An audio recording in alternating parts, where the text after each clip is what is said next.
नमस्ते प्रवीण जी। नमस्कार डॉक्टर। तो आज हम कैंगन मशीन को डिसमेंटल करके देख रहे हैं कि क्या ऐसा कारण है कि जो कम्पिटिटिव जो आयनाइजर मार्केट में हैं वो क्यों इस पर्टिकुलर ब्रांड के साथ कम्पीट नहीं कर पा रहे हैं। जी और साथ ही साथ आज हम अपने जितने भी हमारे भाई जो कैंगन में काम कर रहे हैं, जितने हमारे लीडर्स हैं, उनके लिए भी एक इन्फॉर्मेटिव वीडियो रहेगा कि बेसिकली मशीन की वर्किंग क्या है। क्योंकि बहुत बार ऐसा देखा गया है, अभी हम बेंगलोर भी जाके आए हैं तो हमने देखा है कि बहुत से लोग एनर्जेटिक लोग इस काम को कर रहे हैं, लेकिन कहीं ना कहीं उन्हें इस टेक्नोलॉजी के बारे में ज़्यादा इतनी नॉलेज नहीं है। हालांकि मैं पहले भी बता दूं, यहाँ मेरे दो डिस्क्लेमर हैं। पहला ये कि ये हमारा अपना होम यूज़ मॉडल है और इसे हम अपनी ही इच्छा के साथ डिसमेंटल कर रहे हैं, और हम एक प्रॉपर जो है नॉलेजेबल पर्सन या एक प्रॉपर प्रोफेशनल की प्रेजेंस में ही इस मशीन को डिसमेंटल करके और वापस असेंबल करेंगे।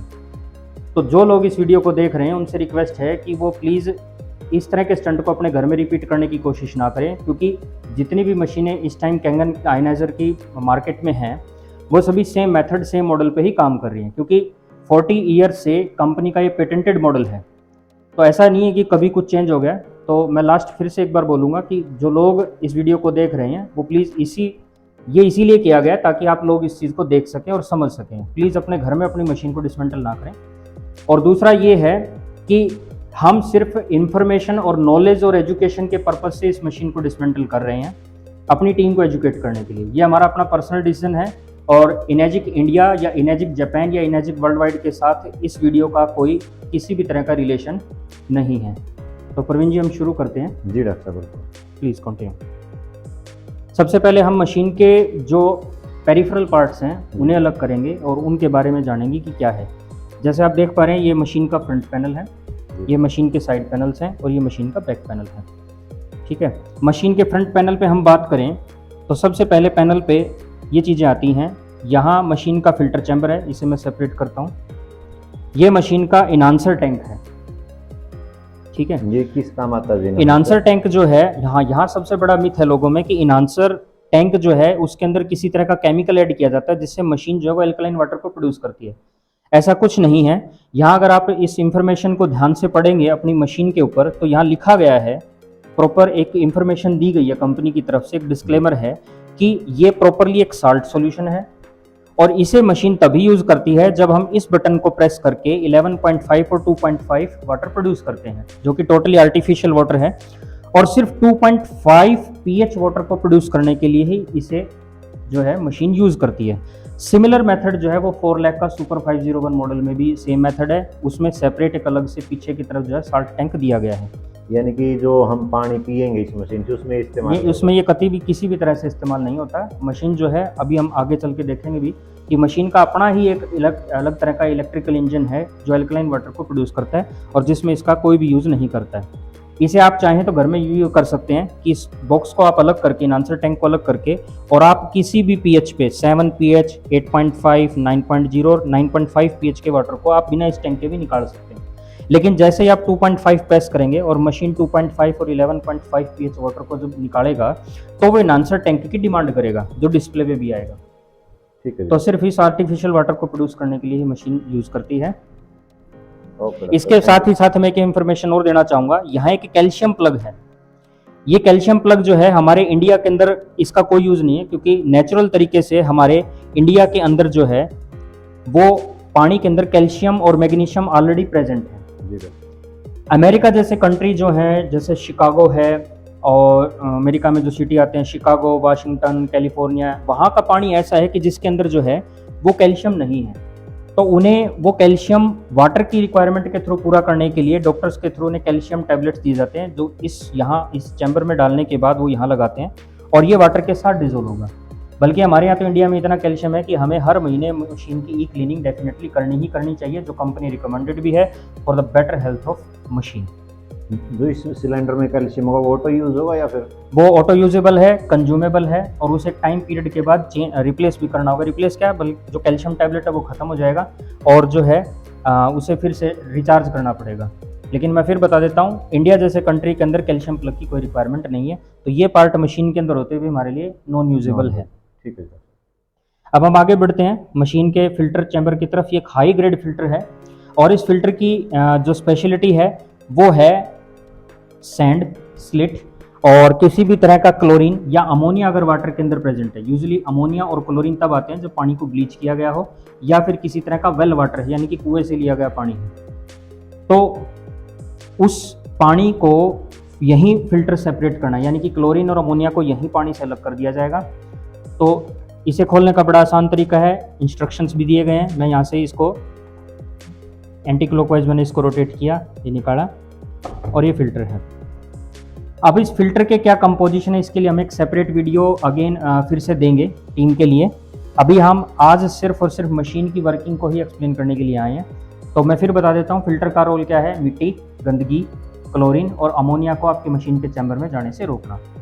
बहुत से बोलते हैं डॉक्टर साहब कि फिल्टर जो पानी में आवश्यक मिनरल है उनको निकाल देता, कहीं इसमें ऐसा तो नहीं? नहीं, ऐसा इस फिल्टर में कुछ भी नहीं है। जैसे मैंने कहा कि हम इस फिल्टर को भी एक दिन डाइसेक्ट करके अपने लोगों को दिखाएंगे कि इसके अंदर एक्टिवेटेड चारकोल और जो है proper high grade filter membrane है, जो सिर्फ और सिर्फ जो स्लिट मिट्टी, यानी कि सीधी सी बात करूँ तो मिट्टी और क्लोरीन और अमोनिया को अंदर जाने से रोकता है। इसकी लाइफ बढ़ाने के लिए हम जैसे इंडिया में रिकमेंड करते हैं कि प्री फिल्टर बाउल्स जो हैं वो यूज़ किए जाएँ। फिल्टर को लेके एक सेपरेट वीडियो हम एक दिन अलग से शूट करेंगे। जी डॉक्टर साहब। तो ये आती है मशीन। यहाँ से हमने मशीन के पार्ट्स को सेपरेट किया और साथ ही साथ ये जो फिल्टर के रबड़ वार्सल्स हैं इन्हें हम यहाँ से सेपरेट कर लेंगे। और एक क्वेश्चन हो रहा है साहब, बहुत से लोग बोलते हैं कि अगर आप फिल्टर ना लगाएं तो ये जो 9.5 9 वो पानी नहीं निकाल पाएगी, अल्कलाइन या अल्कलाइज बोलते हैं। ऐसा सही बोलो तो कुछ भी नहीं है।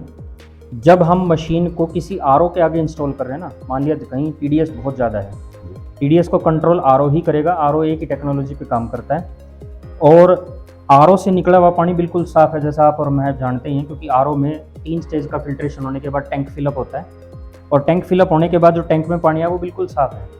तो अगर हम चाहें तो इस फिल्टर को वहाँ से निकाल के और मशीन के साथ जो सीपीयू यूनिट आती है, जैसा हमने देखा है कि वो बिल्कुल एक एम्प्टी यूनिट है, वो सिर्फ एक बाईपास मैकेनिज्म है इनपुट आउटपुट मैकेनिज्म होल के बीच में। तो अगर हम उस फिल्टर को निकाल के सीपीयू यूनिट यहाँ प्लेस करते हैं तो भी मशीन जो है इवन 11.5 pH तक का वाटर भी निकाल के देगी अगर इन आंसर टैंक है तो। नहीं तो सिर्फ सीपीयू की प्रेजेंस में हम पीने का पानी निकाल सकते हैं। और फिल्टर लगाने के बाद और फिल्टर हटाने के बाद हमें सेम पीएच सेम रीडिंग्स के साथ हमें वाटर मिलेगा। फिल्टर का सिर्फ यूज़ है अगर हम बिना आरओ के कहीं मशीन को डायरेक्टली लगा रहे हैं तो पानी के अंदर जो भी क्लोरीन और अमोनिया है उसको बाहर करके और अमोनिया फ्री वाटर प्रोड्यूस करना, क्योंकि अमोनिया जो है वो हमारी बॉडी के लिए रिक्वायर्ड नहीं है, वो एक वेस्ट प्रोडक्ट है जिसे खुद हमारी बॉडी रिमूव करती है। इसके साथ ही मैं आगे बढ़ूँ तो ये पेरिफेरल पार्ट में आ जाता है जो हमारी ड्रिंकिंग पाइप है। और मैं आपको यहाँ सबकी इन्फॉर्मेशन के लिए बता देता हूँ कि इनेजिक का इस पाइप के ऊपर भी एक पेटेंट है। आप देख पा रहे होंगे फ्लेक्सिबल पाइप है ये, पूरी तरह से इसको किसी भी तरह से हम बेंड कर सकते हैं। और इसके ऊपर आप सब ने देखा होगा कि एक स्पेशल तरह की प्लास्टिक की कवरिंग है। जितने भी आयनाइजर आपको मार्केट में मिलेंगे उनके ऊपर किसी पे भी इस तरह के प्लास्टिक की कवरिंग नहीं है। इसका कारण है कि जब पानी बहता है ना तो बहता हुआ पानी अपने साथ हवा को खींचता है। हम सब इस चीज़ को जानते हैं। अब अगर ये पाइप ओपन होगी, जैसा कि इसके अंदर स्टील का चैम्बर है, तो वो अपने साथ हवा को खींचेगा और वो वाटर के ओआरपी को डिक्रीज करेगा from input to output point. इसीलिए एक स्पेशल फूड ग्रेड प्लास्टिक की कवरिंग इसके ऊपर की गई है, जिसे एक सर्टेन पॉइंट पर आने के बाद, क्योंकि अगर हम ज़्यादा इसको बेंड करते हैं तो ये कटेगा, क्योंकि देखो रबड़ है सर, इसकी अपनी लाइफ होती है, तो इसे हमें रिप्लेस करना भी जरूरी है। अगर पाइप कहीं किसी का कोई क्रैक नज़र आता है तो मेरी सभी से एक रिक्वेस्ट है कि वो जितना जल्दी हो सके अपनी पाइप जो है उसको चेंज कर लें। इनेजिक की वेबसाइट पे पाइप सेल के लिए अवेलेबल रहता है ऑल द टाइम। और इस प्लास्टिक कवरिंग के साथ भी मशीन के ऊपर कंपनी का पेटेंट है। इसके बाद आते हैं मशीन के इनलेट पॉइंट और आउटपुट पॉइंट आते हैं। जैसा आप देख पा रहे हैं ये मशीन का बैक पैनल है और आप ध्यान से देखेंगे तो किसी भी स्क्रू के ऊपर किसी तरह की कोई टेपिंग नहीं की गई है। ये परफेक्ट इलेक्ट्रॉनिक डिवाइस है और मार्केट में आपको प्रवीण जी जैसा आप जानते हैं कोई भी ऐसा इलेक्ट्रॉनिक डिवाइस आपको नहीं मिलेगा जिस पे अगर स्क्रू पे कोई टेपिंग ना हो। सभी पे होती है, बिल्कुल होती है, लेकिन आप देख सकते हैं कैमरे के सामने है। और हम कस्टमर को जब उनके घर मशीन होती है तब भी हम इंस्टॉल होती है तब भी उनको दिखाते हैं कि किसी भी स्क्रू के ऊपर कोई टेपिंग नहीं है। ये मशीन का बैक पैनल है। ये मशीन की पावर सप्लाई यूनिट है। इस पावर सप्लाई यूनिट के अंदर एक फ्यूज़ दिया गया है। मैं मेरे साथी से रिक्वेस्ट करूँगा कि मेरा वहाँ टेस्टर है टेबल के ऊपर, वो मुझे दें। ये जो फ्यूज़ है, इस फ्यूज़ का काम है मशीन को इलेक्ट्रिक सर्किट से बचाना। इसे सिंपली रिप्लेस किया जा सकता है। मार्केट के अंदर किसी भी इलेक्ट्रीशियन से आप ये 3 एम्पियर का फ्यूज़ ले सकते हैं। क्या होगा कि अगर घर में किसी वजह से इलेक्ट्रिकल सर्किट में प्रॉब्लम आती है या शॉर्ट सर्किट हो जाता है, तो ये फ्यूज़ यहाँ ब्लो कर जाएगा, जिसकी मार्केट में अमूमन कीमत जो है वो 15 से 20 रुपए की है मैक्सिमम। अब ये 15 से 20 रुपए का जो एक मेथड है यहाँ जो बनाया गया ना, ये मेथड आपके इस पूरे वैल्यूएबल डिवाइस को बचा के रखेगा।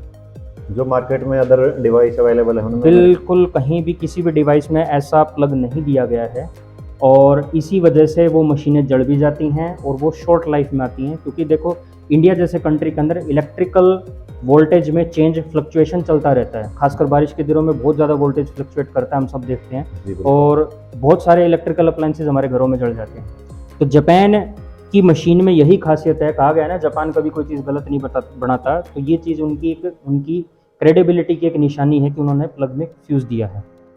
इसी के साथ हम आगे बढ़ें। ये मशीन का है इनलेट पाइप, जिसे यहाँ से रिलीज़ किया जा सकता है। बाकी जो मार्केट में मशीनें आती हैं, उन मशीनों के अंदर क्या होता है कि ये जो पाइप्स हैं, ये जैसे आप आरओ की पाइप होती है ना, एक दूसरे के अंदर पिंच करने वाली, यानी कि एक दूसरे के अंदर डालने वाली, जैसे हमने ये मशीन के आगे जैसे अभी फिट करके एक सैंपल दिखाया है। बाकी मशीनों में क्या होता है, इस तरह की पाइप्स आती हैं जो यूजुअली आरओ की होती है, और वो इस तरह डाली जाती हैं। लेकिन आप देख पा रहे होंगे यहाँ कंपनी ने प्रॉपर रबड़ बार्सल देके और प्रॉपर एक स्क्रू मैकेनिज्म दिया है, ताकि किसी भी तरह का कोई लीकेज और इस तरह की प्रॉब्लम ना हो, और किसी भी तरह का माइक्रो ऑर्गेनिज्म इसके आसपास कांटेक्ट में ना आ सके।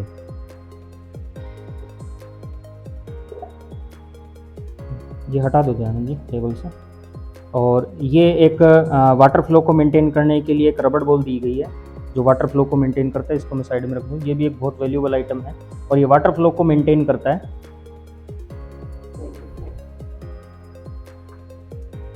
ये है मशीन का वेस्ट पाइप। इस मशीन से जो भी पानी आएगा वो मशीन की वेस्टेज है। तो अभी हम शुरू करते हैं डॉक्टर साहब इसको डिसमेंटल करना, और देखते हैं कि क्या जो कैंगन प्रॉमिस करती है, बताती है, उसके अंदर वही क्वालिटी है। जी डॉक्टर साहब। बिल्कुल प्रवीण जी, जैसा मार्केट में हम एज ए डिस्ट्रीब्यूटर भी हम बोलते हैं कि मशीन की लाइफ 30 ईयर है। आज जो हमने मशीन ली है, मैं फिर से एक डिस्क्लेमर दे देता हूँ कि ये ओरिजिनल कैंगन लिवल्यूक HD501 मॉडल है, और ये पूरी तरह से वर्किंग मॉडल है, और ये हमारी मशीन जो है मोर देन 5 ईयर ओल्ड है, तो कंपनी वारंटी से आउट हो चुका है। और जानबूझ के हमने इस मॉडल को इसीलिए सिलेक्ट किया है ताकि कंपनी इस पे किसी तरह की, इस वीडियो पे या इस मशीन को डिसमेंटल करने पे किसी तरह के कॉपीराइट का इशू हमें ना दे सके। जी डॉक्टर। ये पूरी तरह से अब मेरी प्रॉपर्टी है, और मैं इस चीज़ के लिए बिल्कुल लेजिटिमेट हूँ कि मैं अपनी इस मशीन को ओपन करके देख सकता हूँ, और मैं सभी को यही दिखाना चाहता हूँ कि क्या मशीन की वर्किंग है। तो ये मशीन का फ्रंट, ये साइड पैनल है, और ये मशीन का बैक पैनल है। मशीन बैक पैनल से ही ओपन होगी, क्योंकि जितने भी स्क्रू दिए गए हैं वो बैक पैनल पे ही दिए गए हैं। तो अब जो नेक्स्ट वीडियो में पार्ट जो आपका रहेगा वो बैक पैनल से ही होगा। तो फर्स्ट ऑफ ऑल जितने भी हमारे कॉर्नर के स्क्रूज़ हैं, मैं उन्हें यहाँ से अनस्क्रू करता हूँ। आपकी जानकारी के लिए मैं बता दूँ प्रवीण जी कि इस मशीन के ऊपर कंपनी के 185 पेटेंट हैं। आपको जान के अचरज होगा, 185 पेटेंट जो हैं इस मशीन के ऊपर है, और ये परफेक्ट एक मेडिकल डिवाइस है। और मैं दिखाना आपको चाहूँगा कि ये देखो, यहाँ भी ओरिजिनल लिवल्यूक HD501 मॉडल है, ये मॉडल मार्किंग होगी, और इलेक्ट्रोलिसिस वाटर सिस्टम है। वर्ड इलेक्ट्रोलिसिस आप 10th क्लास की साइंस की बुक में पढ़ सकते हैं। और ये मशीन जो है पूरी तरह से मेड इन जापान, ओसाका में निर्मित है, और मोर देन 5 ईयर ओल्ड ये मॉडल है जिसको हम यूज़ कर रहे हैं। कहीं ऐसा तो नहीं डॉक्टर साहब कि अलग अलग देशों से पार्ट नहीं, ऐसा कुछ नहीं है। ये परफेक्ट एक OEM डिवाइस है, ओरिजिनल मैन्युफैक्चरिंग डिवाइस है, और एक ही छत के अंदर इसके पार्ट्स बनते और असेंबल होते हैं। और हाँ, वर्ल्ड वाइड ठीक है इसका सेल है, और बहुत ज़्यादा सेल है। तो ये हमने मशीन के जो स्क्रूज़ हैं, अब ये देख सकते हैं कि स्पेशल क्वालिटी जो हैं स्क्रूज़ हैं, जिनकी आप ब्राइटनेस से अंदाज़ा लगा सकते हैं कि 5 साल पुरानी मशीन के अंदर भी ये जो स्क्रूज़ हैं उनकी चमक कितनी है। इन्हें मैं साइड करता हूँ। यहाँ पे एक चीज़ देख सकते हैं, एक सिक्योरिटी टेप यहाँ दिया गया है मशीन कंपनी की तरफ से, जिसके ऊपर होलो मार्क है, जिसके ऊपर वारंटी वॉइड का स्टिकर लगाया गया है। लेकिन यहाँ कोई वो जो है कोई भी किसी भी तरह का स्क्रू नहीं है। ये सिर्फ इसीलिए लगाया गया है, मैंने पहला जैसे डिस्क्लेमर दिया था कि लोग घरों में अपनी मशीन को डिसमेंटल ना करें। तो इसको हमें हटाना होगा, और उससे पहले हम मशीन के अंदर जितने भी स्क्रूज़ हैं और हैं उन्हें हम सेपरेट कर लेते हैं यहाँ से।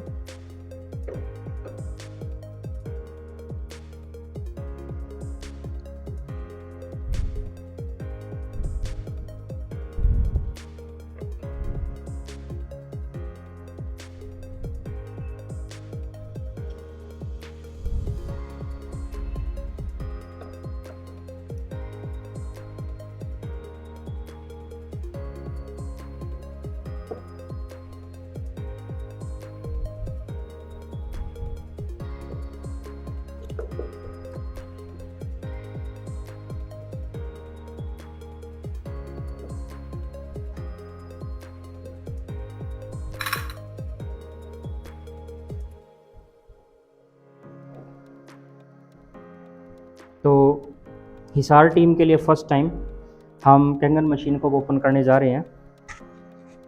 और जी बिल्कुल डॉक्टर साहब। और मैं पहले एक बार ये वारंटी स्टिकर हटा देता हूँ यहाँ से। मैं फिर सभी से रिक्वेस्ट करूँगा कि प्लीज़ इस वारंटी स्टिकर को आप मत हटाएं और मशीन को डिसमेंटल मत करें। ये हमारी अपनी मशीन है जो more than 5 year old machine है, जिसकी वारंटी आउट हो चुकी है। और आप देख पा रहे होंगे कि मशीन जो है अपने प्लास्टिक पैनल से बाहर आ रही है अब।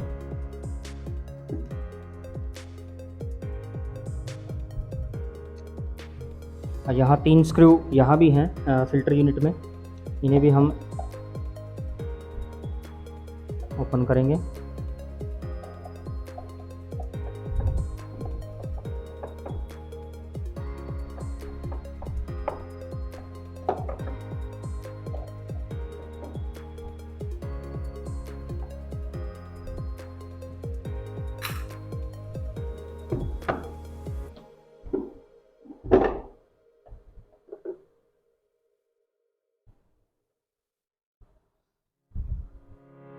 तो मैं एक बार कंप्लीटली मशीन में से बिना कुछ हटाए आप सबके सामने एक बार मशीन को प्लेस कर रहा हूँ। और एक बहुत बड़ा सच मैं आपको बताऊंगा जो मैंने बेंगलोर आरटीपी में भी बताया था। आप सभी यहाँ देख पा रहे होंगे कि ये मशीन के पार्ट्स हैं। एक बार मैं प्रदीप जी से कहूँगा कि वो वीडियो में दिखाएं। ये बिल्कुल बैक पैनल है फिल्टर का, ये फिल्टर यूनिट यहाँ प्लेस होता है। ये इलेक्ट्रिकल सर्किट है मशीन का जहाँ से हम ऑपरेट करते हैं मशीन को। ये फ्रंट पैनल होगा जहाँ हम बटन्स को प्रेस करते हैं, और ये वो पैनल है जो हमारे सिग्नल्स को, हमारे दिए हुई कमांड को एक्सेप्ट करता है और मेन इंजन को भेजता है। अब यहाँ आप मेन इंजन देख पा रहे होंगे। एक बार मैं यहाँ से जो है मशीन के इस पार्ट को अलग कर देता हूँ।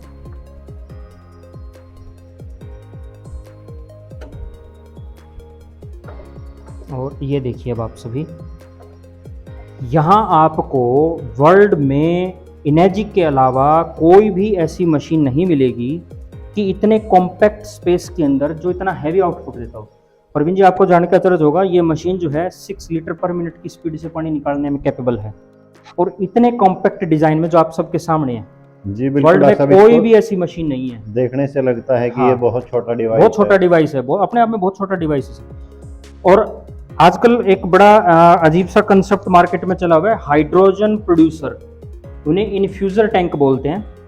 इन्फ्यूजर टैंक क्या करता है वो भी मैं आपको आगे बताऊंगा कि ये हमारा प्लेट का इलेक्ट्रोलिसिस चैम्बर है। यहाँ पानी इलेक्ट्रोलाइज होता है, और इलेक्ट्रोलाइज होने के बाद ये पानी जो है यहाँ से आप देख पा रहे होंगे अपर पैनल पे ये बाहर निकलता है। यहाँ से ये अपर पैनल होगा जहाँ से हमारी सप्लाई आती है जी। और जो वेस्टेज की सप्लाई है वो यहाँ से बाहर निकलती है। तो ये वेस्टेज दिया है प्लेट्स ने। अब आप देख पा रहे होंगे ये मशीन का ड्रिंकिंग आउटपुट है। यहाँ मैं जहाँ मेरी उंगली रखी हुई मैंने, ये ड्रिंकिंग आउटपुट है। एक बार मैं चाहूँगा कि यहाँ फोकस हो, और ये मशीन का वेस्टेज आउटपुट है। ठीक है, दोनों एक दूसरे से बिल्कुल अपोजिट एंड पे हैं, जैसा आप देख पा रहे होंगे, है ना, बिल्कुल जी डॉक्टर। और ये चैम्बर आप देख पा रहे होंगे कितना नीट एंड क्लीन है। 5 साल पुरानी मशीन के अंदर भी देख सकते हैं आप कितना वेल मेंटेन्ड, यानी कि पूरी तरह से कंसील्ड चैम्बर है। धूल मिट्टी आपको कहीं नहीं दिखाई देगी, बिल्कुल नहीं तो 5 साल मोबाइल यूज करने के बाद अगर आप अपने मोबाइल को भी अगर खुलवाते, जबकि वो मोबाइल जिसको आपने बहुत संभाल के दिन में 5 से 6 बार साफ किया होगा अपनी रुमाल से, अपने तौलिए से, उसके अंदर भी मिट्टी मिल जाती है। बिल्कुल ये तो अच्छा, मशीन बिल्कुल। एक ऐसी है जो हमारे घर में एक ऐसी जगह रखी गई है जहाँ रफ एंड टफ यूज होता है। तो अब आगे बढ़ते हैं। ये रबड़ मैकेनिज्म है जो इलेक्ट्रिकल इंजन की हीट को आगे चैम्बर में पास होने से रोकता है। और यहाँ जो चैम्बर में यूज़ किया गया है, यहाँ आप ध्यान से देख सकते हैं, मैं थोड़ा सा आपको मार्किंग करके दिखाता हूँ कि जो सोल्डरिंग है, थोड़ा सा आप नीचे लें कैमरा को, ये जो सोल्डरिंग है देखो यहाँ सर्किट में फ्यूज़ दिया गया है। और ये जो जितनी भी सोल्डरिंग है ना, ये टंगस्टन ऑक्साइड की सोल्डरिंग है। नॉर्मली जो इलेक्ट्रिकल सर्किट में सोल्डरिंग होती है वो टिन ऑक्साइड की होती है, जबकि यहाँ जो सोल्डरिंग है वो टंगस्टन ऑक्साइड की है। उस बात का पता कैसे लगता है? उस बात का पता लगता है सर्किट के ऊपर जो सोल्डरिंग की गई है उनकी नीट एंड क्लीननेस से। देख सकते हैं बिल्कुल टू द पॉइंट सर्किट की सोल्डरिंग हुई है, कहीं कुछ फैला हुआ नहीं है। जबकि यूजुअली जब टिन ऑक्साइड की सोल्डरिंग की जाती है तो वो फैलता है, क्योंकि वो बहुत जल्दी मेल्ट होने वाली धातु है टिन ऑक्साइड। और यहाँ टंगस्टन में जो सोल्डरिंग की गई है बहुत हाई मेल्टिंग टेम्परेचर का धातु है, तो वो एक पर्टिकुलर टेम्परेचर पे पिघलता है, तो वो पिघल के फैलता नहीं है। और ये मशीन का इलेक्ट्रोलिसिस चैम्बर है, ये वाटर कंट्रोल यूनिट है जो मशीन के पानी के फ्लो को कंट्रोल करती है।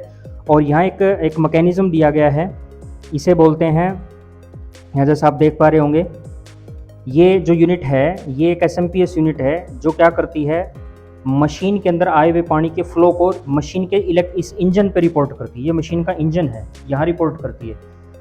आपने देखा होगा कई बार जब हम कैंगन मशीन यूज़ करते हैं तो पर्टिकुलर कई बार मशीन जैसे मैसेज फ्लैश करती है, इंक्रीज फ्लो, डिक्रीज फ्लो, तो ये वो ये चैम्बर ही है जो इस चीज़ को मॉनिटर करता है कि मशीन में कितना पानी आ रहा है या मशीन से कितना पानी बाहर जा रहा है। तो इनपुट आउटपुट के रेशो के बेसिस पे ये मशीन एक कैलकुलेशन करती है। इसका माइक्रोचिप एक कैलकुलेशन करता है। माइक्रोचिप मैं आपको दिखा देता हूँ। मशीन के अंदर जो है ये 3 माइक्रोचिप हैं, अगर आप देख पा रहे हो। पहला है, ये पहला माइक्रोचिप है, ये दूसरा माइक्रोचिप है और एक छोटा माइक्रोचिप नीचे है, ये रहा। 3 माइक्रोचिप है, मैं फिर से पॉइंट आउट करता हूँ। पहला है ये रहा, दूसरा माइक्रोचिप है और तीसरा माइक्रोचिप ये है। ये 3 माइक्रोचिप जो हैं ये मशीन के फ्लो को कंट्रोल करते हैं। और ये जो नीचे माइक्रोचिप है, ये माइक्रोचिप कंट्रोल करता है जो हम कमांड दे रहे हैं, पर्टिकुलर pH की जो हम कमांड दे रहे हैं, तो चौथा माइक्रोचिप उस चीज़ को कंट्रोल करता है। ट्रांजिस्टर्स यूज़ किए गए हैं और ट्रांसफॉर्मर बेस्ड मशीन आप देख पा रहे होंगे, तो ट्रांसफॉर्मर है। SMPS और ट्रांसफॉर्मर, ये 2 टेक्नोलॉजी हैं जिनके बारे में यहाँ बताना चाहूँगा। क्या आप जानना चाहते हैं प्रवीण जी? जी बिल्कुल डॉक्टर साहब, बिल्कुल हमारे लिए तो बिल्कुल नया है डॉक्टर साहब ये। ट्रांसफॉर्मर टेक्नोलॉजी जो होती है ना, वो क्या करती है, अल्टरनेटिंग करंट को डायरेक्ट करंट में कन्वर्ट करता है। जी। तो जितना भी अल्टरनेटिंग से डायरेक्ट करंट में, जब वो आपने 2 करंट के बारे में सबने पढ़ा होगा, alternating current AC, direct current DC। AC से DC जब फ्रीक्वेंसी चेंज होती है तो उसमें एक साउंड फ्रीक्वेंसी प्रोड्यूस होती है। ट्रांसफॉर्मर उस साउंड फ्रीक्वेंसी को एब्जॉर्ब कर लेता है और उस साउंड फ्रीक्वेंसी की वजह से सर्किट में होने वाली डिस्टर्बेंस को, या इलेक्ट्रिकल सर्ज जिसे नाम दिया जाता है टेक्निकल लैंग्वेज में, उसे वो रोक लेता है। जिससे क्या होता है कि वायर्स जो हैं वो लंबे टाइम तक वर्किंग स्टेज में रहते हैं। अगर ऐसा नहीं होगा तो वायर्स अपने आप में कटना या फूलना शुरू हो जाएंगे। जी डॉक्टर। तो ट्रांसफॉर्मर टेक्नोलॉजी है। जबकि SMPS जो हमारे जैसे RO के अंदर एक SMPS लगता है जो AC को DC में कन्वर्ट करता है और RO पंप को पावर देता है। लेकिन SMPS के साथ प्रॉब्लम ये है कि वो साउंड फ्रीक्वेंसी को ख़त्म नहीं कर पाता, जिस वजह से एक पर्टिकुलर लाइफ के बाद या पर्टिकुलर कुछ दिनों के बाद वो SMPS डेड हो जाता है, उसे बदलना पड़ता है। तो आज बहुत से लोग ऐसे बोल रहे हैं कि हमारी टेक्नोलॉजी जो है, हमारे आयनाइजर्स जो है वो SMPS बेस्ड है। तो मैं सभी से रिक्वेस्ट करूंगा SMPS बेस्ड टेक्नोलॉजी पे ना जाएं। ट्रांसफॉर्मर बहुत पुरानी टेक्नोलॉजी है और बहुत एफिशिएंट टेक्नोलॉजी है। आज जितने भी इलेक्ट्रिकल सर्किट्स बनाए जाते हैं वो ट्रांसफॉर्मर बेस्ड ही बनाए जाते हैं साउंड फ्रीक्वेंसी को रिड्यूस करने के लिए। SMPS टेक्नोलॉजी बनी थी लैपटॉप्स, मोबाइल जैसे कॉम्पैक्ट या छोटे डिवाइसेस के लिए, जिनके अंदर बड़ा ट्रांसफॉर्मर नहीं लगाया जा सकता। उसका कारण था उनका छोटा साइज, बस, और कुछ नहीं। तो वहाँ SMPS दिया गया। लेकिन उस SMPS से प्रोड्यूस होने वाली साउंड फ्रीक्वेंसी को एलिमिनेट करने के लिए वहाँ हैप्टिक सेंसर जैसे दिए गए, टच सेंसर दिया गया, या उनकी एनर्जी को वहाँ कन्वर्ट किया गया। यहाँ मशीन में हमें किसी तरह के हैप्टिक सेंसर की रिक्वायरमेंट नहीं है, मतलब हम बटन टच करें और हमें कोई वाइब्रेशन जैसा महसूस हो। तो इसीलिए ट्रांसफॉर्मर बेस्ड मशीन होनी चाहिए। तो ये मशीन का दिल है और मजबूत दिल है, पूरे स्टील के चैम्बर में इनक्लोज्ड है। आप जैसा देख पा रहे होंगे, मैं एक बार यहाँ से दिखाता हूँ। ये पूरा स्टील में इनक्लोज्ड चैम्बर है, पूरा स्टील के अंदर बंद है ये, और हैवी ड्यूटी स्टील है। आप थिकनेस देख पा रहे होंगे। अब देखो, इलेक्ट्रिकल सर्किट को प्रोटेक्ट करने के लिए कंपनी ने इतना मोटा स्टील दिया है। अगर मैं mm में बात करूं तो ये करीबन 6 mm के आसपास की मोटी स्टील है और पूरा वेट इसने कंट्रोल किया है। और अब हम चलते हैं मशीन के इलेक्ट्रिकल चैम्बर की तरफ। तो उसके लिए हमें सबसे पहले जो वाटर कंट्रोल यूनिट है उसे बाहर निकालना होगा और उसके बाद हम चैम्बर को एक्सेस कर सकते हैं। तो यहाँ हम एक छोटा सा ब्रेक लेंगे एक बार और चैम्बर को रिमूव करने के बाद हम आगे बढ़ेंगे। जी डॉक्टर साहब, ओके। तो ये सभी मशीन के पार्ट हैं। जैसा अभी हमने शुरू में क्या किया था, स्क्रू सभी ओपन ही कर लिए थे, तो मैं पार्ट्स को भी यहाँ से सेपरेट कर रहा हूँ। ये मशीन का वो पार्ट है जहाँ से हम इनलेट आउटलेट को कंट्रोल करते हैं। देख सकते हैं यहाँ कोई पंप नहीं है, डायरेक्ट ये पाइप है जो हमारी इनलेट आउटलेट की है। ये ध्यान से देख पा रहे होंगे, ये बैक पैनल होगा, इनलेट पाइप है, आउटलेट पाइप है, ये 2 पाइपें होगी। और ये हमारा जो यूनिट है ये मेन बॉडी के साथ कनेक्ट होता है, जहाँ इन्हांसर टैंक और कैल्शियम प्लग कनेक्ट होता है। तो कैल्शियम प्लग के साथ 2 ट्यूब्स हैं। अब आप मशीन की कार्रवाई समझिएगा। मशीन ने पानी लिया, पानी लेने के बाद मशीन ने एक पाइप से पानी भेजा एक ट्यूब के थ्रू कैल्शियम प्लग में। अब जैसा मैंने शुरू में बताया था, इंडिया में पानी में कैल्शियम बहुत है, तो यहाँ से तो ये बाईपास होकर निकल गया। लेकिन अगर फॉरेन कंट्रीज में है तो वहाँ क्या होगा कि एक ट्यूब से पानी अंदर आएगा, कैल्शियम टैबलेट को वो डिसॉल्व करेगा और दूसरी ट्यूब से लेके और वो जाएगा सीधा इस पंप में। यहाँ आपको एक पंप दिखाई दे रहा होगा, ये पंप है। और इस पंप की एक्टिविटी आपने महसूस की होगी जब हम 11.5 या 2.5 pH वाटर मशीन से लेते हैं तो मशीन में थोड़ा सा एक आवाज़ आती है, जैसे कोई पंप चल रहा है, जैसे गर्र करके एक आवाज़ आती है, तो वो इसी पंप की होती है। अब आप यहाँ कैल्शियम प्लग के अंदर 2 होल देख पा रहे होंगे, लेफ्ट एंड राइट आपको 2 होल दिखाई देंगे। जी बिल्कुल। तो इनलेट आउटलेट का ये होल है। इनलेट यानी कि पानी आया, उसने कैल्शियम टैबलेट को डिसॉल्व किया और डिसॉल्व करने के बाद वो पानी लेके गया पंप में। पंप फिर उसे चैम्बर में भेजेगा, जहाँ आपको दिखाई दे रहा होगा कि एक ट्यूब जो है वो चैम्बर के साथ कनेक्टेड होगी। दूसरा जो ये छोटी ट्यूब है, ये ट्यूब है हमारे इनहांसर टैंक की। जी कि पंप जो है इनहांसर टैंक से जो साल्ट सॉल्यूशन है उसको उठाता है, तो पंप की वहाँ रिक्वायरमेंट है उस पानी को प्रोड्यूस करने के लिए, और उसे फिर वो मिक्स करता है। यहाँ आप देख पा रहे होंगे एक छोटी ट्यूब आई है, ये ट्यूब जो है वो मिक्स करती है उसको हमारे पानी के साथ। और वो जो है आप यहाँ देख पा रहे होंगे कि ये जो है ना, ये यहाँ ये ट्यूब है जो चैम्बर के साथ कनेक्ट होता है और वो 11.5 pH के लिए साल्ट सॉल्यूशन को इस चैम्बर के अंदर भेजता है। जी डॉक्टर। तो मैं यहाँ से मशीन के इंजन को अलग कर रहा हूँ, बड़ा केयरफुली। ध्यान रहे कि इंजन जो है उसे कभी भी बेयर हैंड से हमें टच नहीं करना है, यानी कि जो जितने भी माइक्रो प्रोसेसर्स और ये चैम्बर है ये हमें हाथ से टच नहीं करने। दूसरा, हमारे जो अनाउंसर हैं मशीन के अंदर, जो हमें हर pH पे अनाउंस करते हैं, वो ये यहाँ अनाउंसर हैं, स्पीकर है। और ये प्लेट का चैम्बर है। तो प्लेट का चैम्बर सेपरेट करने के लिए मैं अभी सर्किट से प्लेट्स को अलग करता हूँ। उसके लिए मुझे ये जो थिम्बल है यहाँ से निकालना होगा। ये पहला थिम्बल मैंने रिमूव कर लिया। और ये पूरा मशीन का दिल है, धड़कता दिल जो काम करता है। और इस पूरे चैम्बर के ऊपर आपको कहीं भी कोई ऐसी मार्किंग नहीं मिलेगी जैसा कई लोग मार्केट में दावा करते हैं कि ये मेड इन चाइना सर्किट है। ऐसा कुछ है नहीं, ये totally made in Japan circuit है। और सर्किट की आप क्लीननेस देखिए कि सोल्डरिंग के एक्स्ट्रा मार्क कहीं भी नहीं है। और ये बेयर हैंड से कभी भी टच करके नहीं बनाया हुआ है, ये टोटली मशीन मेड एक इक्विपमेंट है। तो इसे मैं साइड में रखता हूँ और हम आगे बढ़ते हैं। अब हम आते हैं मशीन के फैक्ट्री में, यानी कि मशीन का दिल हमने अलग कर लिया, मशीन की फैक्ट्री में आते हैं। ये मशीन की फैक्ट्री है, ये है इलेक्ट्रोलिसिस चैम्बर, जैसा आप देख पा रहे होंगे। जो अलग अलग pH का पानी है वो इसी से प्रोड्यूस होता है, इसी चैम्बर से प्रोड्यूस होता है। सारी कलाकारी इस चैम्बर की ही है प्रवीण जी। और आप देख पा रहे होंगे, जैसा हम दावा करते हैं कि ये जो मशीन है SD501, जैसा ये आपके सामने है, इसे कहा जाता है कि 7 प्लेट मशीन है। तो यहाँ मैं आपको 7 प्लेट्स काउंट भी करके दिखाता हूँ। सबसे पहले आप वायरिंग से देखिए, हर प्लेट को एक चैम्बर को करंट दिया गया है। 1 2 3 4 5 6 7 प्लेट्स की भी अगर मैं काउंटिंग करवाऊँ आपको, तो आप ध्यान से आप प्लेट्स को अगर काउंट करेंगे तो यहाँ 7 प्लेट्स का चैम्बर है। 1 2 3 4 5 6 और 7, ये 7 प्लेट्स का चैम्बर है। ये पूरा कंसील्ड चैम्बर है, पूरी तरह से इनक्लोज्ड है। और इसके अंदर टोटल स्क्रू कितने स्क्रू दिए गए हम काउंट करना शुरू करते हैं। जैसे कितने नट्स दिए गए, एक्चुअली बोल्ट हैं 1 2 3 4 5 6 7 8 9 10 11 12 13 14 15 और 16 बोल्ट के थ्रू इसको पूरा टाइटन किया गया है स्टील प्लेट के ऊपर।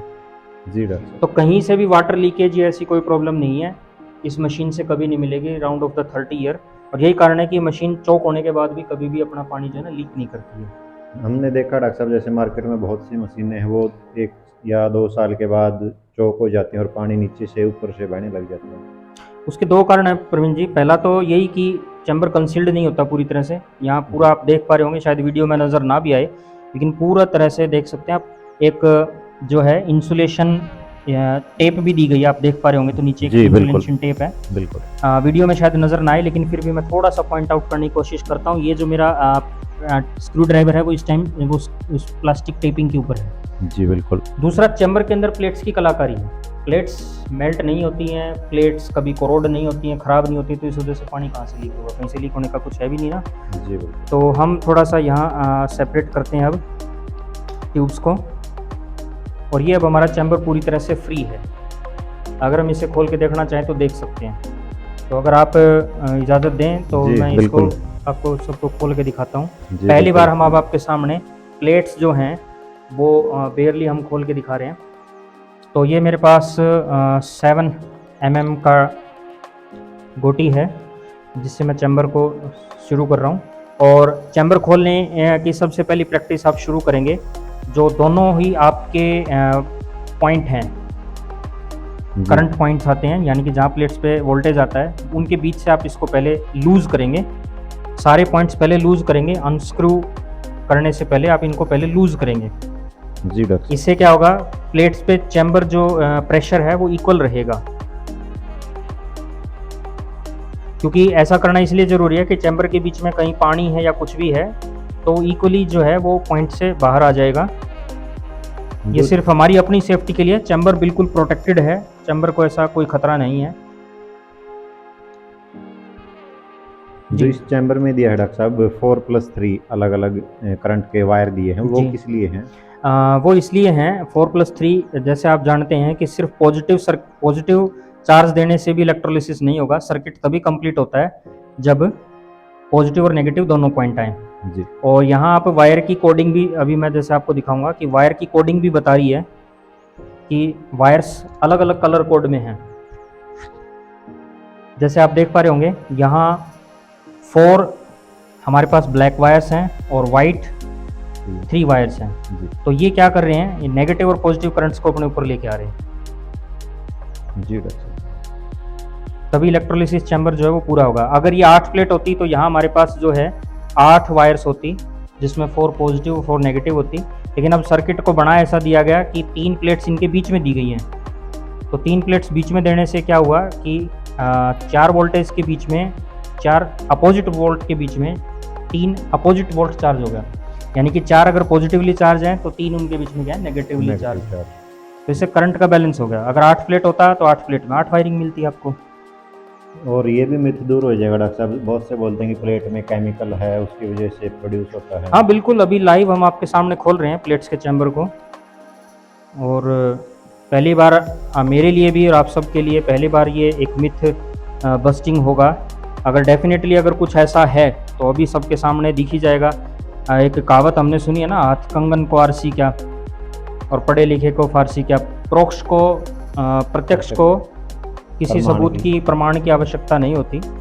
और शायद जो मिथ हैं और कुछ हैं वो सब हम यहाँ से अब क्लियर कर लेंगे। तो मैं दिखाना चाहूँगा, प्रॉपर स्टील के बोल्ट्स हैं, कहीं भी देख सकते हैं आप। 5 साल पुरानी मशीन में पानी के अंदर रहते हुए भी प्रॉपरली एक एल्कलाइन चैम्बर देख सकते हैं आप। किसी भी स्क्रू के ऊपर किसी भी तरह की रस्टिंग कोरोजन नहीं है। देखिए पानी के अंदर ये बोल्ट रहते हैं, लेकिन फिर भी किसी तरह का कोई जंग कुछ भी इसके अंदर नहीं दिखाई दे रहा। तो first time in the history of Kangen, first time कोई यूज़र जो है वो अपनी मशीन से प्लेट्स को अलग कर रहा है। और ये देख सकते हैं आप, ये प्लेट्स हैं, ये आपको दिखाई दे रहा होगा। देखिए प्लेट्स, देखिए कितना क्लीन है। देखिए मैंने अपनी फिंगर को स्लाइड किया है और मेरी फिंगर के ऊपर किसी भी तरह का कोई वाइट डिपॉजिट या केमिकल्स का डिपॉजिट नहीं है। और देखिए, ये ध्यान से देखिए, एक प्लेट को ब्लैक, तो नेक्स्ट प्लेट को क्या दिया गया है, वाइट मार्किंग हो गया ना। जी डॉक्टर साहब। इसी तरह से फिर ब्लैक है, फिर वाइट है, फिर ब्लैक आया और फिर वाइट आया है। हाँ, ये रबड़ इंसुलेशन है जो हमसे हिला है, और ये जितना भी मशीन की क्लीनिंग की रिक्वायरमेंट है, लेकिन ये कोई वो नहीं है, कोई मैन्युफैक्चरिंग ऐसा कुछ नहीं है, सिर्फ मशीन की क्लीनिंग की बात है, क्योंकि 5 ईयर पुरानी मशीन है तो उसमें क्लीनिंग का पार्ट है ये। तो ये देखिए, अब इसमें मैं 2 चीज़ें आपको दिखाना चाहूँगा। कि जैसे मैं यूजुअली 2 प्लेट्स उठा लेता हूँ, इसमें आप ध्यान से देखिए, कुछ चीज़ें आपको दिखाई दे रही हैं, कुछ अलग दिखाई दे रहा होगा दोनों प्लेट्स में। जी बिल्कुल, एक बिल्कुल क्लियर है और दूसरी जो प्लेट उस पर कुछ वाइट हाँ, पेपर हो। क्या आप जानना चाहेंगे कि ये वाइट पेपर या ये क्या है? जी बिल्कुल डॉक्टर साहब। जी, सुनिए ध्यान से। इलेक्ट्रोलिसिस में 2 चार्ज काम करते हैं, जी एक पॉजिटिव और एक नेगेटिव। और पॉजिटिव चार्ज जो होता है उसे एनोड चार्ज कहा जाता है इलेक्ट्रोलिसिस में। ये ध्यान रहे, इलेक्ट्रोलिसिस में एनोड को पॉजिटिव चार्ज कहा जाता है और कैथोड को नेगेटिव चार्ज कहा जाता है। इस चीज़ का आप प्रूफ ले सकते हैं +2 क्लास की इलेक्ट्रोकेमिस्ट्री की बुक के अंदर। आप इलेक्ट्रोकेमिकल और इलेक्ट्रोलिसिस दोनों के डिफरेंस को पढ़ सकते हैं। इलेक्ट्रोकेमिकल डिवाइस जो होते हैं, इलेक्ट्रोकेमिकल डिवाइसेस में जो प्लेट्स होती हैं उनका चार्ज वेरी करता है इलेक्ट्रोलिसिस से, क्योंकि इलेक्ट्रोकेमिकल और इलेक्ट्रोलिसिस दोनों ही डिफरेंट टेक्नोलॉजी हैं। एक करंट से क्या करता है, केमिकल रिएक्शन को करवाता है, और एक केमिकल रिएक्शन से करंट प्रोड्यूस करता है। तो ये हमारी जो मशीन है ये इलेक्ट्रिकल करंट लेके एक रिएक्शन करती है। जी इलेक्ट्रिकल करंट जैसे हमने दिया, सर्किट के थ्रू इलेक्ट्रिकल करंट दिया, वायर से आया, और यहाँ एक केमिकल रिएक्शन अकर हुई, और उस केमिकल रिएक्शन की वजह से जो ऑक्साइड या जो कुछ भी था वो उससे बाहर निकल गया। पहला। दूसरा पॉइंट, तो ये है हमारी क्या, पॉजिटिव चार्ज प्लेट, और ये है हमारी negative charge plate. Black wire जो करंट आया ना, यूजुअली इलेक्ट्रीशियन जो होंगे, जितने भी मेरे भाई जो इलेक्ट्रिसिटी फिटिंग का जो काम करते होंगे, तो उन्हें पता होगा रेड या ब्लैक को ही क्या रखा जाता है, मेन वायर, लाइव वायर रखा जाता है, जिसमें करंट चलता है, नेगेटिव चलता है। तो ये किस पे आया, आप ध्यान से देखिए, किस प्लेट पे आया, इस पेपर पे आया। तो ये पेपर असल में क्या है, ये पेपर एक कैथोड मेम्ब्रेन का काम कर रही है जी। और ये क्या कर रही है, इलेक्ट्रोलिसिस के बाद जो हाइड्रोजन आयंस फ्री हुए ना, फ्री होने के बाद इस मेम्ब्रेन, एक सरफेस दिया है इस मेम्ब्रेन ने, और उस सरफेस से निकलने के बाद वो हाइड्रोजन जो है वो हमारा सारा रिच हाइड्रोजन पानी के अंदर दिखाई देता है। जैसा हम पानी जब निकालते हैं बाहर, तो वो जो बबल्स उठते हैं वो इसी मेम्ब्रेन की वजह से। तो ये मेम्ब्रेन अपना वर्किंग करती है, लेकिन ये कोई सिंपल मेम्ब्रेन नहीं है, ये बहुत ही थिक परचमेंट पेपर मेम्ब्रेन है, यानी कि एक तरह से थिक सेलुलोजिक मेम्ब्रेन है, इंडस्ट्रियल मेम्ब्रेन है। इंडस्ट्रियल ग्रेड का मेम्ब्रेन जो है इंडस्ट्रीज में जो यूज़ किया जाता है, खासकर जैसे स्पेस शटल्स के अंदर इंसुलेशन के लिए यूज़ किया जाता है, कि वो मेम्ब्रेन है। और 5 साल पुरानी मशीन में भी आप देख पा रहे होंगे, कहीं भी मेम्ब्रेन के अंदर किसी तरह का कोई होल नहीं है। तो ये मेम्ब्रेन जो है ये प्रॉपर एक तरह की सेलुलोजिक मेम्ब्रेन, परचमेंट मेम्ब्रेन है, जो क्या करती है, करंट को रिसीव करती है।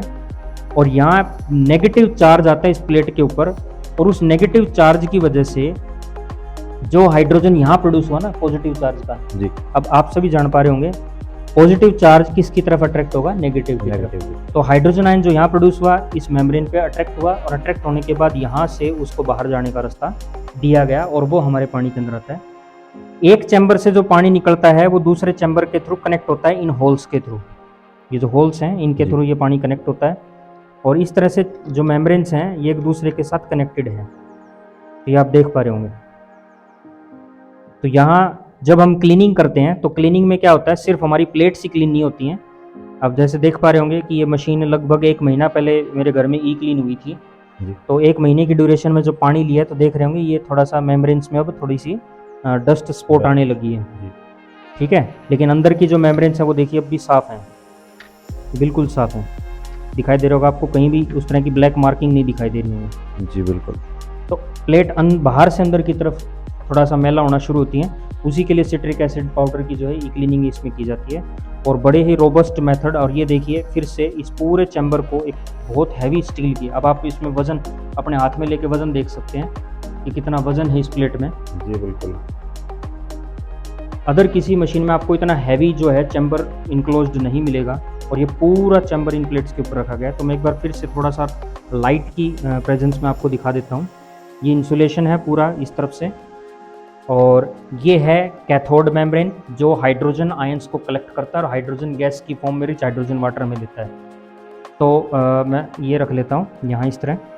ये हमें क्या देगा, रिच OH नेगेटिव आयंस देगा जो रेडिकल से फ्री होने के बाद प्रोड्यूस हुआ है। याद रहे वाटर का इलेक्ट्रोलिसिस हुआ है लेकिन कंट्रोल्ड वे में, कि उसके अंदर जो रेडिकल्स नेगेटिव या पॉजिटिव फ्री आयंस जिनकी पानी में कोई ज़रूरत नहीं थी अदर देन H+ और OH+, उनको सबको बाहर कर दिया वेस्टेज की फॉर्म में। और जितने भी आयंस फ्री हुए फिर वाटर के H पॉजिटिव या OH नेगेटिव, तो OH नेगेटिव यहाँ से इस टाइटेनियम से बाहर निकलता है। बिल्कुल सॉलिड प्लेट आप देख पा रहे होंगे, कहीं किसी तरह की कुछ भी ऐसी नहीं बनी हुई, जैसे जाली नुमा जो दूसरे आयोनाइजर हैं डॉक्टर। बिल्कुल दूसरे आयोनाइजर्स में है, मतलब वो गाज बेस्ड होते हैं या उसमें परफोरेशंस होती हैं, जालियाँ बनी होती हैं। बिल्कुल क्लीन वाटर इसके ऊपर से चलेगा, जबकि पानी के चलने के निशान भी जैसे बने हुए हैं।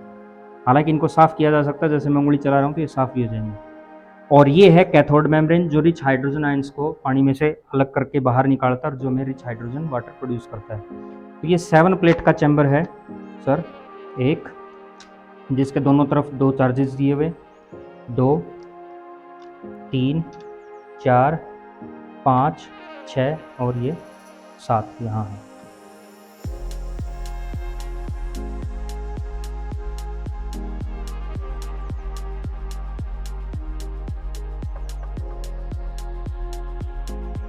तो अब हम मशीन को वापस से असेंबल कर रहे हैं।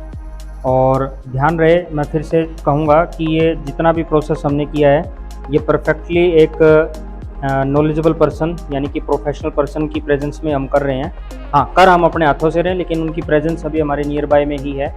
तो सबसे पहले हम जो मशीन का दिल है उसे इनक्लोज कर रहे हैं। उसके लिए 4 स्क्रू हमारे पीछे दिए गए हैं। तो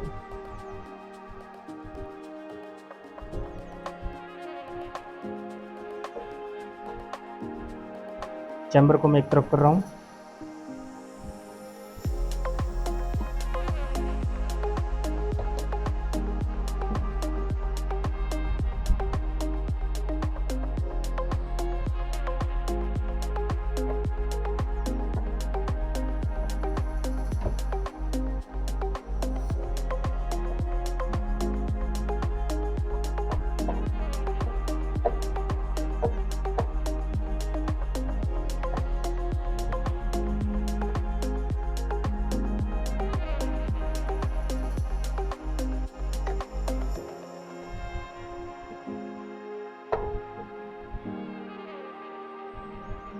ये बड़ा ही पेशेंस के साथ करने वाला काम है क्योंकि मशीन की इंसुलेशन और जो अदर पॉइंट्स हैं उनको भी ध्यान में रखना पड़ेगा।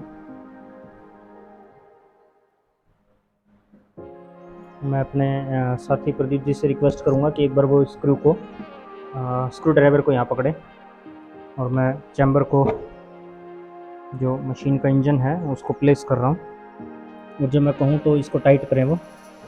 यस,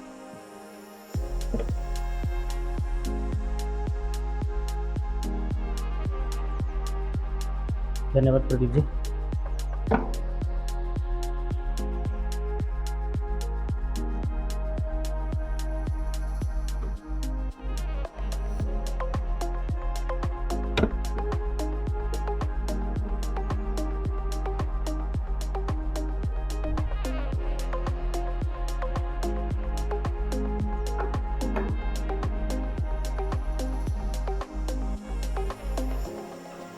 बहुत ही हल्का मैकेनिकल प्रेशर हमें स्क्रू के ऊपर रखना है। किसी भी स्क्रू को एक प्रॉपर टॉर्क से ज़्यादा हमें टाइट नहीं करना है। या हमारे पास टॉर्क रेंच हैं और प्रॉपर 5 to 10 नैनोमीटर के टॉर्क प्रेशर पे हम इनको टाइट करेंगे।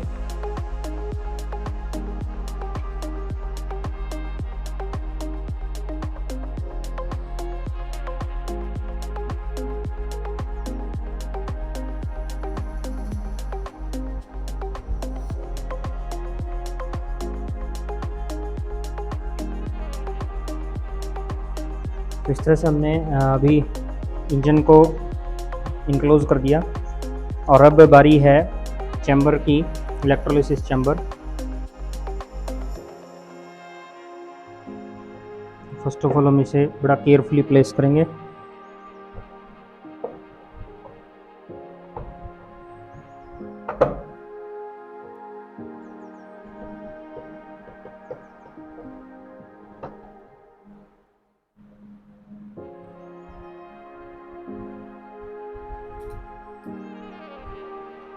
और स्पेशल स्क्रू हेड हैं, जैसा आप दिखाई दे रहे हैं, ये देखो चैम्बर के लिए ये स्पेशल स्क्रू हेड यूज़ किया गया।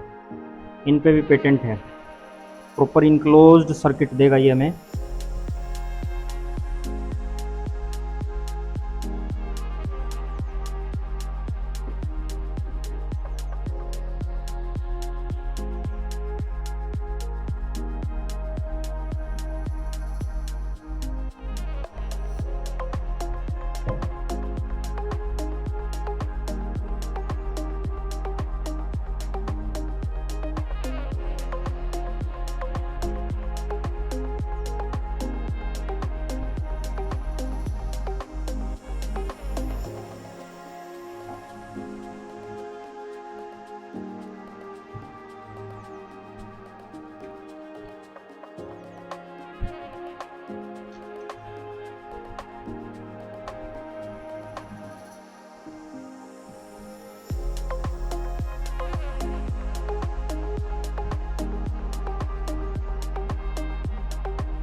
अब बारी है मशीन के जो इनलेट और आउटलेट पाइप्स हैं उनको फिक्स करने की।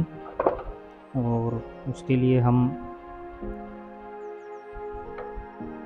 फर्स्ट ऑफ ऑल जो आउटलेट पाइप है उसको फिक्स करते हैं।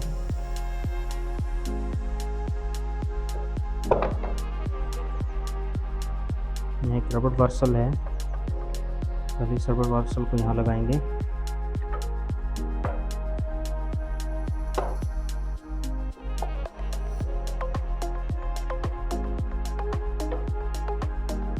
और ये क्लिप दिया गया है इसको फिक्स अपनी पोजीशन पर रखने के लिए। ये देखिए इस तरह से हम इसको फिक्स कर देंगे, अपनी जगह से डिसलोकेट नहीं होगा। चैम्बर के जो वायर्स हैं उनको हम सर्किट में कनेक्ट करेंगे।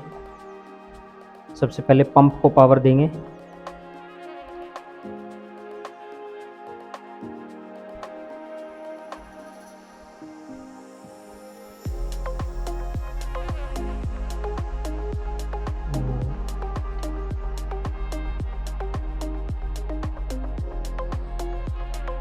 ये चैम्बर की पावर सप्लाई।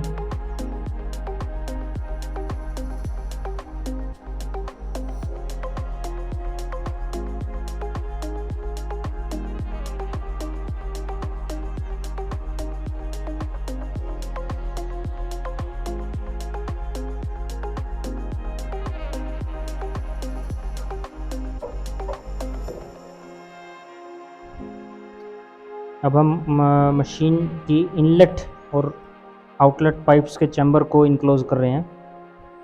बड़ा केयरफुली जो पाइप्स हैं वो बड़े ध्यान से हमें लगाना है और इसकी स्क्रू हम करेंगे। यहाँ ध्यान रहे, ये जो वायर है ये यहाँ लगेगा, ये अर्थिंग वायर है और पाइप्स हमें कनेक्ट करने होंगे। तो सबसे पहले ये जो मशीन का वेस्टेज पाइप है, थोड़ा सा आप कैमरा क्लोज लेके आएँ, दिखाई देगा। ये जो पाइप है ये चैम्बर से जो वेस्टेज निकलता है और जब हम 2.5 प्रेस करते हैं तो इस ट्यूब से आता है, और जो 9.5 या अदर जो ड्रिंकिंग वाटर ले रहे हैं तब जो वेस्टेज आता है तो इसी पाइप से निकलता है। ये मैंने यहाँ कनेक्ट किया और इसके जो क्लिप्स हैं इनको टाइट किया।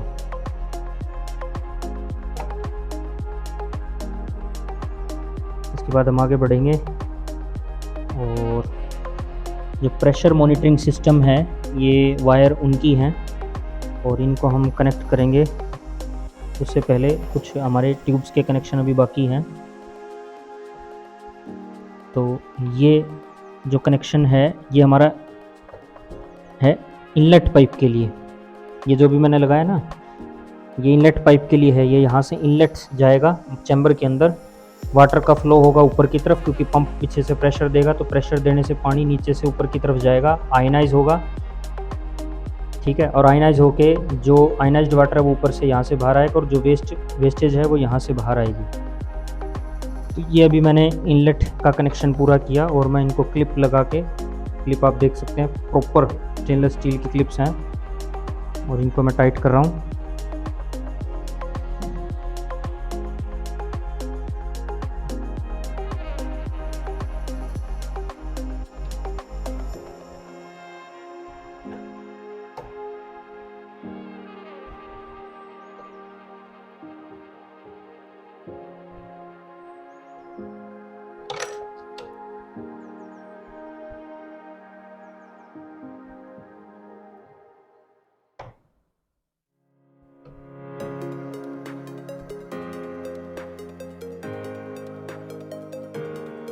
अब यहाँ इस चैम्बर में हमारा जो काम रह गया है वो है सर्किट को कंप्लीट करना। ट्यूब्स हमने सारे कनेक्ट कर दिए हैं, सिर्फ सर्किट को हमें कनेक्ट करना है।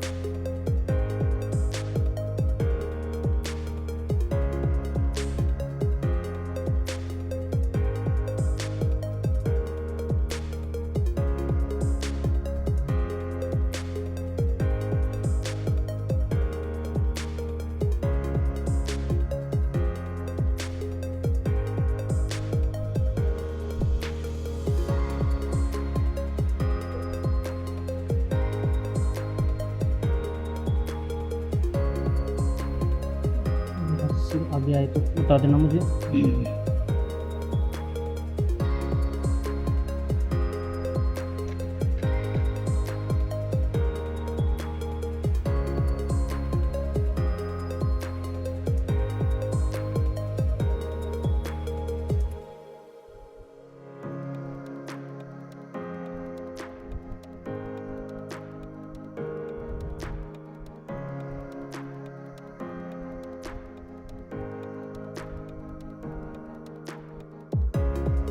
ये एक बार मैं कहूँगा कि आप थोड़ा सा दिखाएं। देखिए इलेक्ट्रिकल जो पॉइंट्स थे वो मैंने प्रॉपरली कनेक्ट कर दिए और कनेक्ट करने के बाद ये जो प्लास्टिक पाइपिंग है उससे प्रॉपर हम इंसुलेशन करेंगे।